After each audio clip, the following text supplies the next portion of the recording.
bilanya menyerah, enggak bisa kami orang begini. Ini harus dibawa ke rumah sakit ini. Sudah. Jadi begitu selesai sholat asar, sudah langsung saya dapat perintah supaya diantar ke rumah sakit.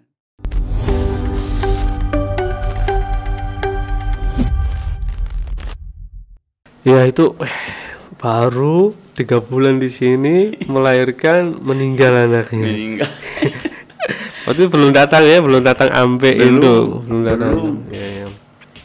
Jadi ketika Ambe, jadi kita ke sana lagi saja. Iya. Ambe Indo datang, mereka betah juga di sini ya. Nah begitu datang, pas ada gubuk-gubuk di sana, langsung disuruh pimpinan. Kalau Ambe dengan Indo langsung menggabung di rumah saya itu. Yeah. Tapi Pak Amirnya ini sudah nikah juga beliau ya? Oh sudah ada anaknya. Oh sudah ada anaknya. Dia kan duluan nikah dari saya sudah. Oh ya kakak ya? Sudah 5 kan anaknya. 4 kan? Yeah. Kayaknya 4 kalau saya tidak salah anaknya Pak Amir waktu itu. Kalau bukan 4, 5. Sudah langsung diberikan buku, kamu tinggal di sini sambil membangun rumah. Di tempatnya sekarang itu gubuk itu. Tempatnya madrasah MI yang dulu. Oh, MI yang dulu yang di bawah, yang kayu di bawah iya, dulu. Di situ. Dia tinggal di situ. Iya. Terus pengalaman Ustadz tugas pertama di mana, Ustadz? Pertama kali saya ditugaskan itu saya baru 1 tahun tahun 81 saya sudah mulai ditugaskan, jadi baru 2 tahun di sini. 2 tahun. Ya sekitar 2 tahun kan. Iya, kurang dari 2 tahun lah, bulan 4 saya dikirim. Tahun 81. Nah sementara saya masuk bulan 6 7 9. Iya. Ya hampir 2 tahun. Hampir 2 tahun. Kemana Set pertama tugas? Yang pertama itu ke PT ITSI Kenangan. Oh, ITSI ya? Iya. Petugas kedua saya, karena yang pertama buka itu Ustaz Hasan Suraji kalau saya tidak salah. Iya. Ustaz Yusuf Suraji. Ustaz Yusuf Suraji. Saya langsung disuruh ke sana gantikan.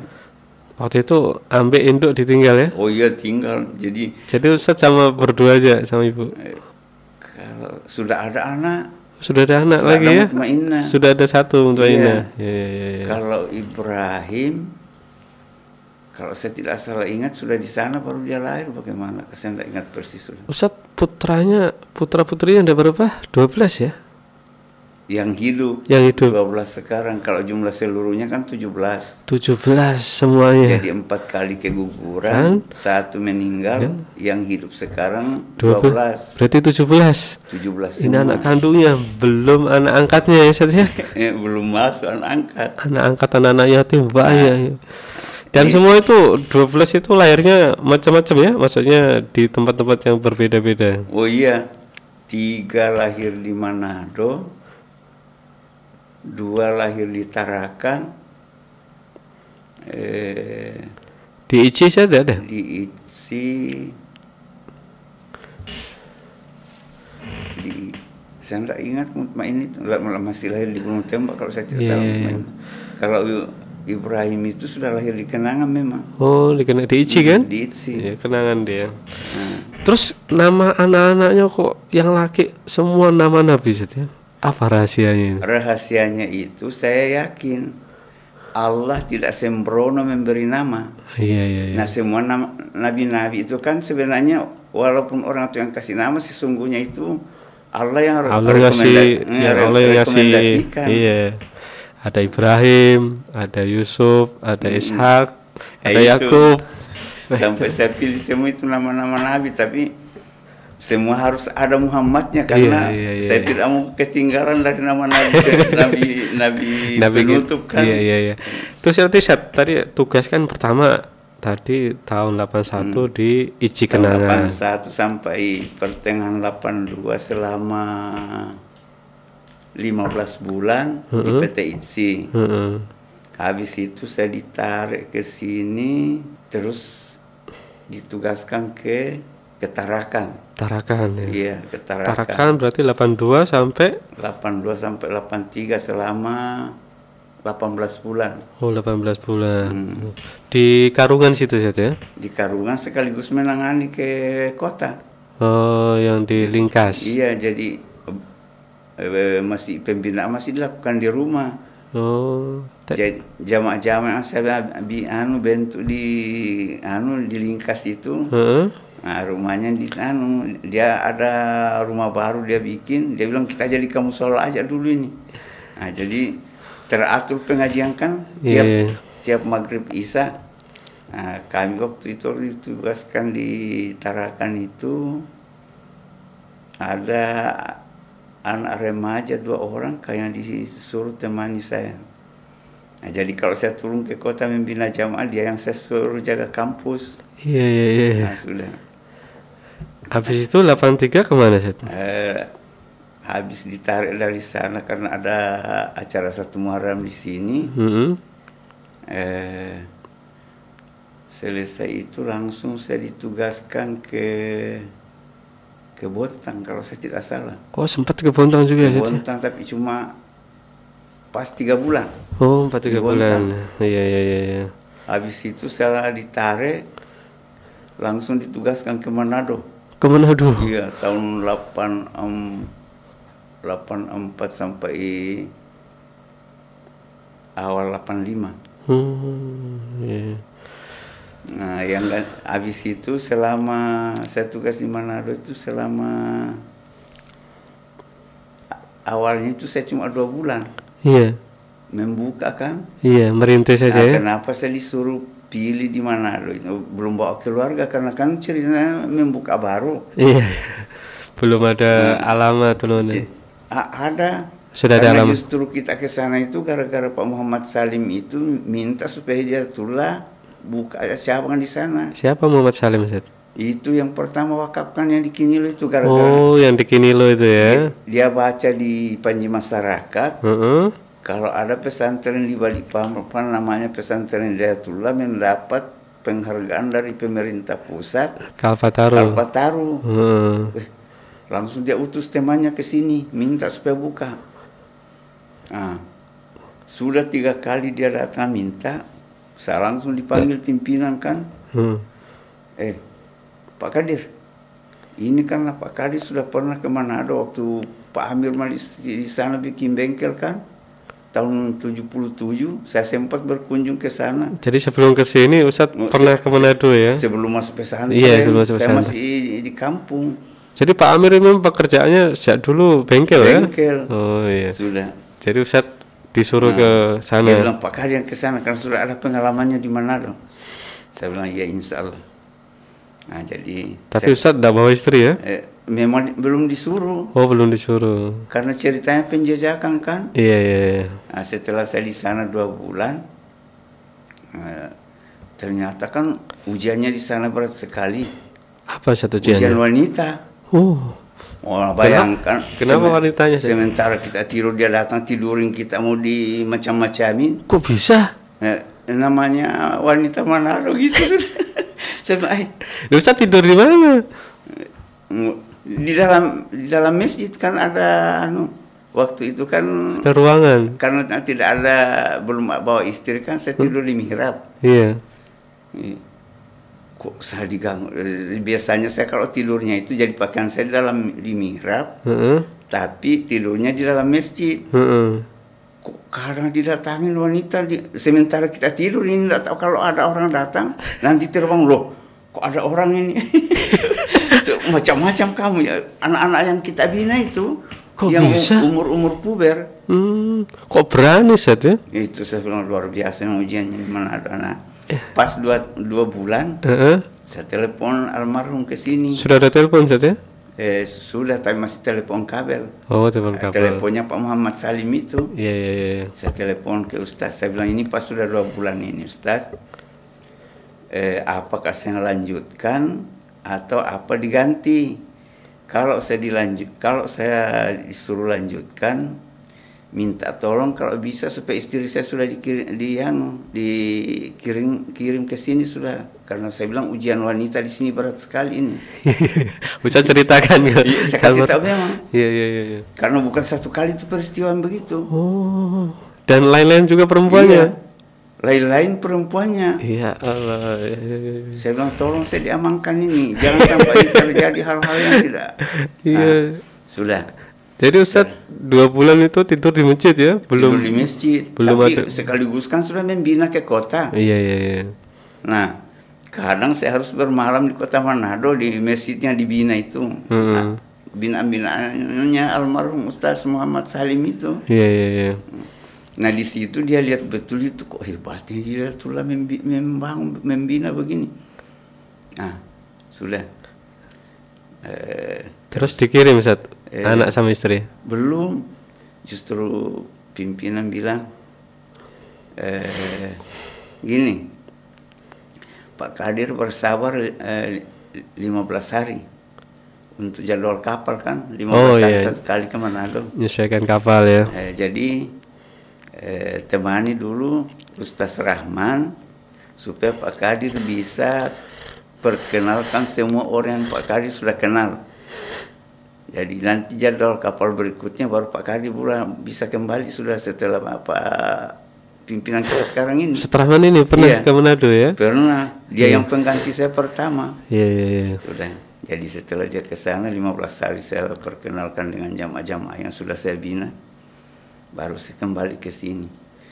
Ternyata saya baru 1 bulan di sini langsung dapat perintah lagi, Pak Kadir ke sana temani Ustaz Rahman. Sudah balik lagi ke sini. Sudah kembali ke sana, enggak. Saya kembali ke sana itu sudah jadi anak buahnya Ustaz Rahman. Jadi dia yang pimpinan, saya yang bawahan, tapi sudah bawa istri kan. Iya. Nah, sudah. Setelah kita di sana hampir 1 tahun lah, tahun 84 85 ya. 85 sudah. Kalau saya kan 84 awalnya. Iya. Kalau waktu beliau ke sana itu sudah awal 85 kalau saya tidak salah sampai menjelang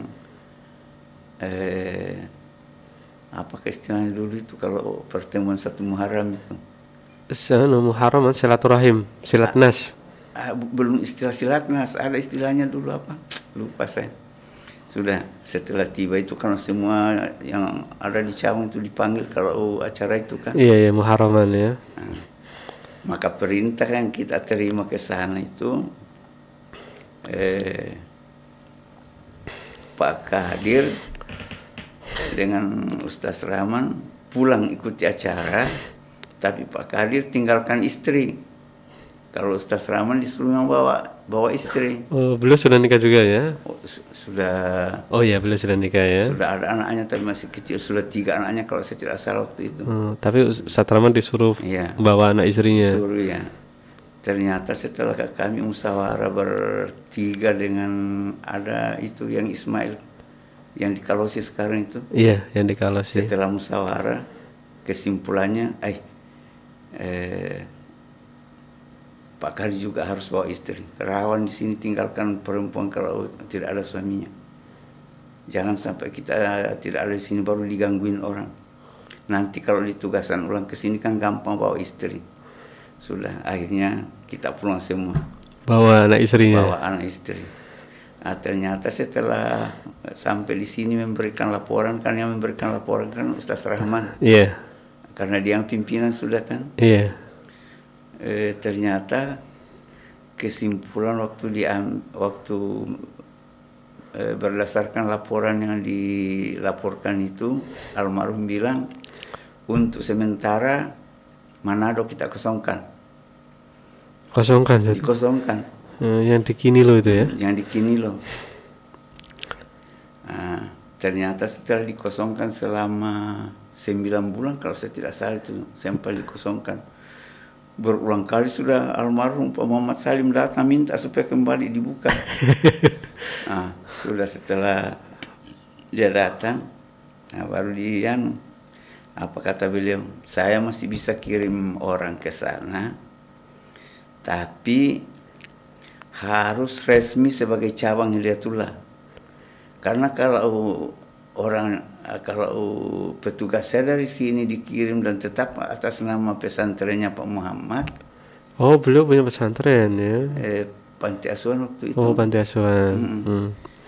akan benturan metode kita karena berbeda. Nah, tapi kalau sudah atas nama Hidayatullah memang berarti metode yang akan dipakai itu metode Hidayatullah. Nah, jadi kalau Pak Muhammad mau, nah, kita bikin perjanjian, kesepakatan. MOU ya? Iya. Kesepakatan. Akhirnya dia terima. Nah, sudah. Akhirnya saya dikirim ke sana untuk kedua kalinya. 86 itu berarti? 5 akhir kali ya? 89 sudah. Oh, sudah 89. Kan sempat dikosongkan 4 tahun, 5 tahun kan. 5 tahun kalau saya tidak salah. Oh, dikosongkannya 4 tahun ya, iya. bukan 9 bulan. Lama juga saya dikosongkan. Nah, ternyata setelah kita tinggalkan kewalahan dia, karena selama ini yang dia tahu itu kan metode panti asuhan saja. Iya. Nah, sehingga dia bilang, harusnya kelihatannya saya ini cuma bisa membuka. Yang harus lanjutkan itu harus Hidayatullah. Ustaz yang disuruh ke sana lagi. Sudah saya ke sana lagi.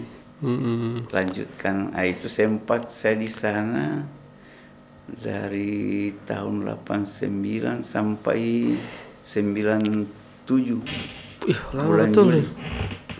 8 tahun berarti, Ustaz. 89 sampai 97. 7 tahun setengah. 7 tahun setengah. Iya. Terus katanya di Kinolo itu ya Ustadz sempat kesulitan ya karena sekelilingnya kan non muslim. Satu peristiwa begini, kan ada ceritanya tanah gereja. Memang dia mau pakai untuk mengganggu kita. Ada tanah dijual orang, diam-diam dia beli di depan masjid, antara jalanan dengan masjid. Seberang jalan ya? Bukan. Seberang masjid. Antara masjid dengan jalanan. Antara masjid dan jalan. Dia halaman masjid.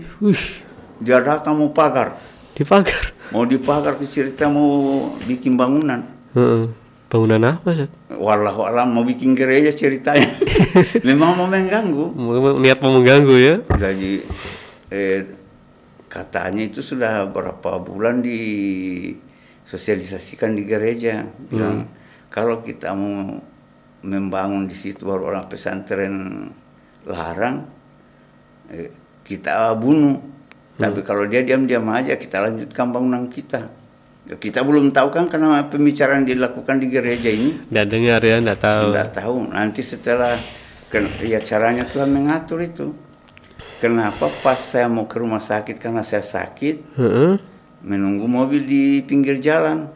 Datanglah 2 orang dengan beberapa orang di belakangnya itu. Bawa parang. Nah, saya kan biasanya kalau ada mereka lewat, saya biasa omong, saya bilang, mau ke kebun kah Pak? Enggak, kami mau pagar itu tanah gereja di situ. Saya bilang, atas perintah siapa? Ya Pak Desa, masih istilah desa waktu itu. Iya, Kepala Desa ya. Saya bilang, saya belum tahu kalau dia pendeta.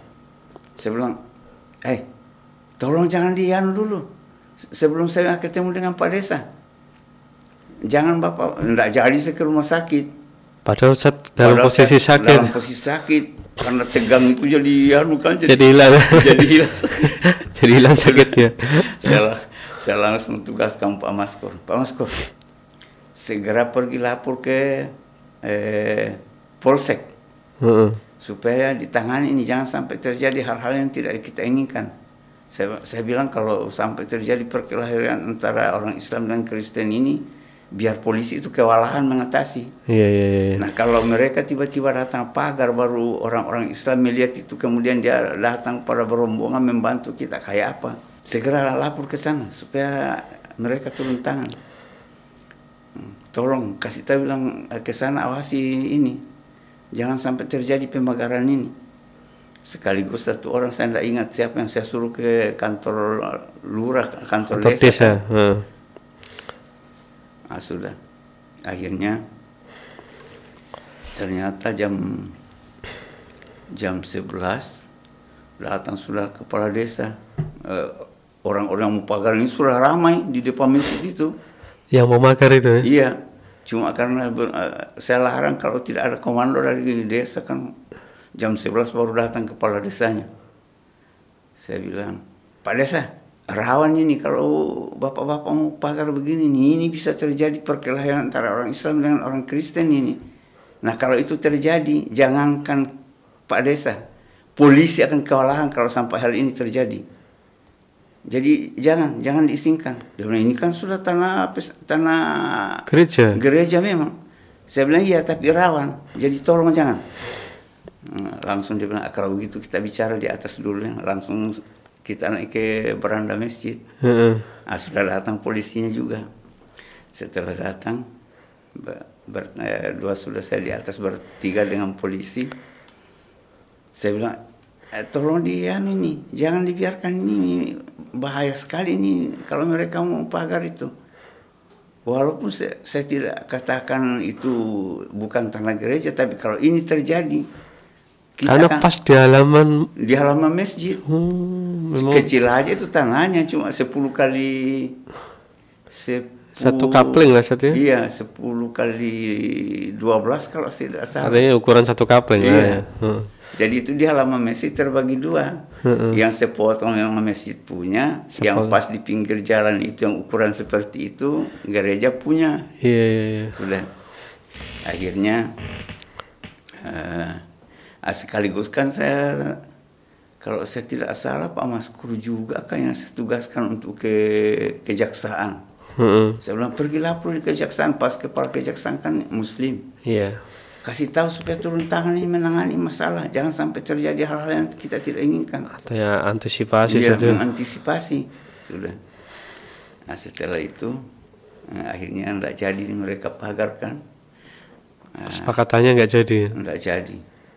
2 hari ke 3 hari ke sesudah itu, karena sudah ketahuan ke Kodim kan, sudah datang panggilan dari Kodim untuk mau didamaikan. Jadi sudah kami ke sana. Akhirnya kesimpulannya waktu itu setelah bicara, kesimpulannya jangan dipagar. Akhirnya nggak jadi ya? Nggak jadi, karena segera saya kan saya bikin setelah saya lapor ke sini kan, akhirnya dari sini bikin surat ke Menteri Dalam Negeri, ke Jakarta ya? Iya, Menteri Agama, Menham Kampangap. Disurat semua. Iya. Nah, dengan pejabat di Sulawesi Utara, gubernur, bupati, Kodim, kejaksaan, pengadilan negeri, dikirim semua itu. Sudah. Akhirnya teratasi kan, tak jadi dipagar. Tapi status tanah masih tetap tanah gereja ya? Sampai sekarang itu tetap tanahnya, tetap tidak bisa dia bangunkan. Akhirnya tidak dijual juga, tidak dikasih juga. Tidak mau dia dibeli. Nah, akhirnya bikin kesepakatan bahwa bikin pernyataan mereka tidak akan membangun. Jadi ada pernyataannya dulu dibikin itu. Masih ada saya simpan itu karena itu saja untuk jaga-jaga ke depan kan. Iya. Katanya pernah yang mereka nyelidiki malam-malam ke situ, ternyata anak-anak katanya main bola nih. Gimana itu ceritanya? Nah, saya sudah begitu, ternyata masih tetap berlanjut keinginan mereka karena dianggap kebobolan dengan orang pesantren di Kinilo itu karena ceritanya itu. Kenapa kebobolan? Tempat pengkaderan mereka itu. Nah, jadi dimuat di majalah Time di Amerika kalau Kinilo telah kebobolan. Jadi tahun 80-an Kinilo sudah masuk Times ya, majalah Times. Iya, tahun 84 atau 85 kayak itu. Sudah. Jadi akhirnya dibikinkan kesepakatan untuk mereka tidak akan membangun. Posisi memang strategis kan, Set? Posisinya pesantren di Kinilo itu? Di pinggir jalan memang. Pinggir jalan. Baru semua waktu itu kan tanah yang diserahkan almarhum Pak Muhammad Salim kan hanya masjid dengan empang, ada empang di belakang masjid itu. Iya. Nah, pas memang ada rumah dia bikin di situ satu kan untuk asrama anak yatim. Iya. Nah itu sudah yang kita langsung jadikan asrama putri. Iya. Kalau putranya kan tidur di masjid. Nah, sudah. Nah setelah ada kesepakatan itu aman sudah. Dan akhirnya pelan-pelan pokoknya ada yang jual tanah kita usahakan beli.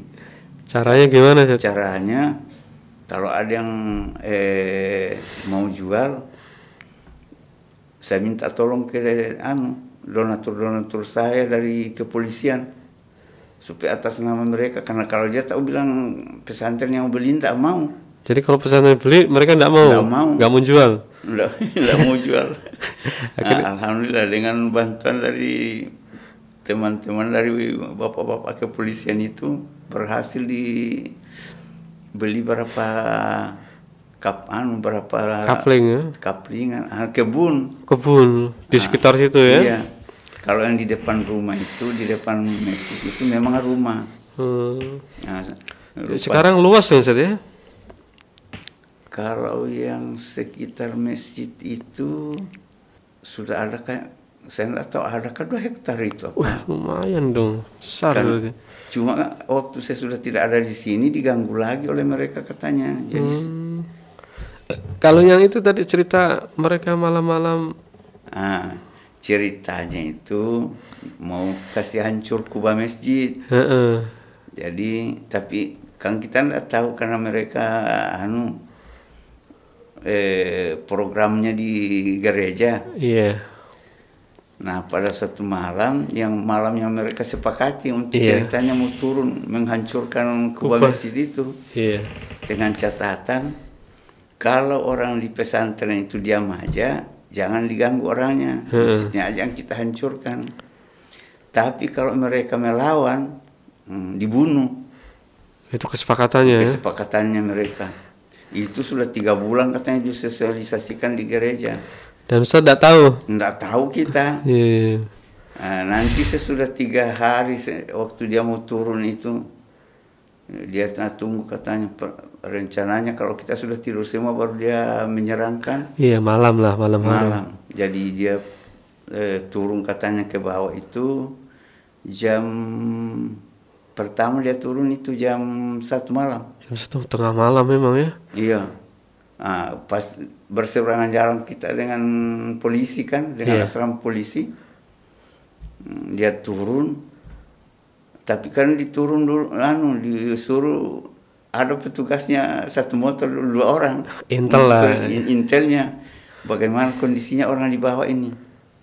Setelah turun katanya, tapi 3 hari sudah itu baru kita tahu kalau ada peristiwa itu. Iya. Turun ke bawah, dia pulang melapor, anak-anak di bawah belum tidur, main bola mereka. Padahal kita tidur itu, mungkin malaikat yang disuruh. Mana mungkin ada jam 1 anak main bola ya? Iya. Pulang katanya, belum bisa, kita tunda 1 jam. Turun lagi jam 2, masih tetap anak-anak ramai di bawah main bola. Padahal kita tidur itu. Tidur semua. Jam 3 turun lagi tetap main bola. Nanti 3 hari kemudian itu keluarga dari ada santri yang sudah masuk Islam tapi keluarganya masih Kristen kan. Iya. Datang cek karena dikira sudah mati semua kita. Kaget dia, loh 3 hari lalu itu tidak ada serangan kah? Tidak ada. Loh, dia bukan istilah alhamdulillah, kalau mereka apa dia bilang? Bersyukur ya. Ya syukur kamu tidak apa-apa karena kira kamu sudah habis ini karena 3 hari yang lalu kan kamu diserang. Jadi tidak ada serangan, tidak ada. Oh baru dia bilang memang berita yang sampai ke atas katanya kamu tidak pernah tidur jadi tidak jadi mereka menyerang. Karena kamu main bola terus di sini. Nah di situ sudah kita dapat informasi itu. Iya dari situ ada informasi. Alhamdulillah yang datang lapor itu akhirnya dia masuk Islam sebelum meninggal. Alhamdulillah dia dapat hidayah saja. Dapat hidayah. Iya. Dan Ustadz kayaknya sering dapat peristiwa-peristiwa seperti itu Ustadz ya. Katanya pernah ada intel datang tapi nggak jadi. Gara-gara Ustadz tebak duluan. Oh, kalau waktu itu di ICI ya? waktu di ICI. Gimana cerita itu? Jadi ceritanya waktu itu, waktu gawat-gawatnya itu pesantren digiring-giring sebagai teroris.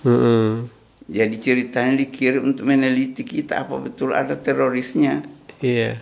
Nah, Terus? itu waktu tugas di Kenangan tahun Kayak di kenangan beberapa kali Sat ya? Tidak hanya sekali ya? 2 kali. 2 kali. 2 kali. Tahun berapa itu? Waktu tugas kedua kalinya saya itu. Sementara saya sholat.